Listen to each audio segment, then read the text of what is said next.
تعال معايا بسرعة شوف أعجب هدف في الدوري المصري السنة دي. امسك يا هريدي. جون هوبا ضعيفة ضعيف. ايه ده؟ ايه يا جون ده؟ فاتح على البحر ليه يا ابني؟ فين طريقك فين؟ بيروحوا له منين يا نهار؟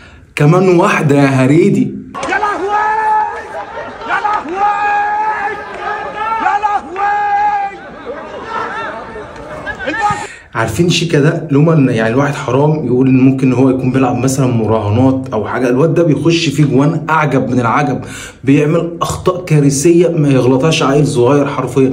اصلا هو ردة فعله بعد الجون العجيب ده هو بكل لا مبالاه بيضحك ومش فارقه معاه. هو اصلا لو هو بيلعب مراهنات هتحس ممكن يمثل بقى اللي هو زعلان بقى وبتاع والكلام ده، انما هو لا، اصلا هو الموضوع اصلا مش في دماغه، هي اصلا حاجه بديهيه. هو لا بيلعب مراهنات ولا اي حاجه زي ما الناس بتقول. هو اخطائه كارثيه، تحس ان هو كان مصطبح مبرشم ما تفهمش، بيعمل حاجات غريبه. ليه جوان كارثيه كتير قوي قوي قوي. ساعات تلاقيه متالق قوي بوفون، وساعات تلاقيه عيل صغير واقف في الجون هيصد احسن منه.